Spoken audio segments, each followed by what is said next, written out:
So continuing on with our area and perimeter review, we're going to look at triangles for this one. So again, these two triangles right now that I have, they are exactly the same. I've left the dimensions off of this one because we're going to do something with it first. So with this triangle, you'll see it's got this height of 8 and this base of 6. And what I want to do with this triangle is I'm just going to take it and I'm going to copy the triangle and spin it around, because if I have a second copy of this triangle and I was to attach them so that their hypotenuses line up, what I'm really creating, it kind of looks like a rectangle. And in this rectangle, my width or my height is 8 and my length or my base is 6. So I've got that rectangle there. But this shape was not a rectangle to start with, it was a triangle. And so we can see that this triangle, when there are two of them, they make that rectangle that is 8 by 6. If there are two of them, it makes a full rectangle. So if I was to find the area of that full rectangle, it's made up of two triangles. So since the whole rectangle would be 8 times 6, which is 48, each triangle by itself then must be 24. Each one must be half, because 24 and 24 add together to give us 48. So when I'm looking at the area for a triangle, I'm going to multiply the base times the height, and remember they need to meet at that 90-degree angle. I'm going to pretend to make a rectangle with those two triangles. But I only want one triangle, not two of them. So I have to take my final answer and divide that by 2. So that gives me 48 divided by 2, and that is 24, and we're talking about an area. Area is those little squares, right?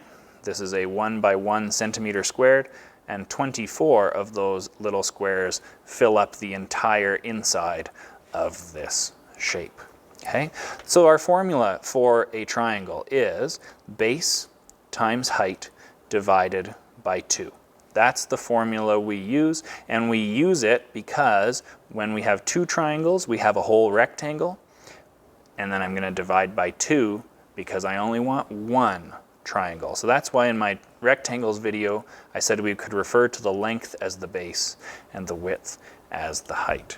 Okay? Now, perimeter for a triangle is really simple. Just again, pretend that you've got somebody walking around the outside. So he's going to walk this side, which is 10, and then this side, which is 6, and then this side, which is 8. So it's going to be 10 plus 6 plus 8. That also happens to be 24. That's kind of funny, but they are different. This one is 24 centimeters squared, so that's talking about these little squares. There are 24 of them. When it's just centimeters, that is just a length that we've measured. Now, not all triangles look the same. Some of them look different. So we could have one like this. Again, these two triangles are the same as one another. What I'm going to do is I'm going to take these two triangles, or I'm going to duplicate it here, and I'm going to spin it around like I did before. Now, this one doesn't make a rectangle.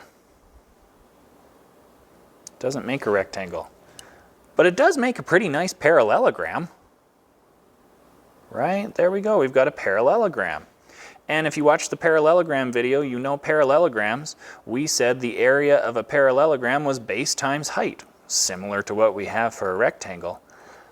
But this parallelogram is made up of two of the same triangles.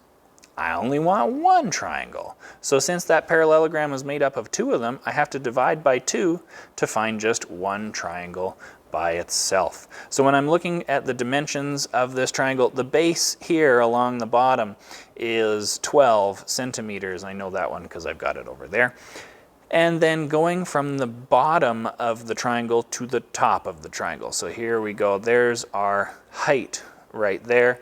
And this height is 1, 2, 3, 4, 5, 6, 7, 8 squares up to the top. So we have a height of 8 centimeters. So my area in this case is going to be 8 times 12 divided by 2. 8 times 12 giving us 96, and 96 divided by 2 gives us an area of 48 centimeters squared.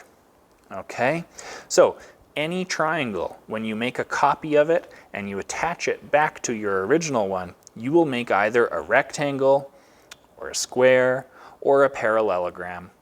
And rectangles, squares, and parallelograms, we always get the area by going base times height. But since it takes 2 triangles to make that, to figure out the area of only one, we have to cut it in half. Perimeter, pretend there's a little guy walking around the shape. He walks 10, and then 12, and then 10 again, because this indicates they are the same length. So the perimeter is 10 plus 12 plus 10, giving us 32 centimeters. Now, with this one, we could try to simplify and say side 1 plus side 2 plus side 3, and then you can get really complicated and say, well, side 1 and side 2 are the same. So I could go side 1 times 2 plus side 3. What a waste of time. Who cares about the formula? Add all the outside dimensions together. So much easier than trying to memorize perimeter formulas.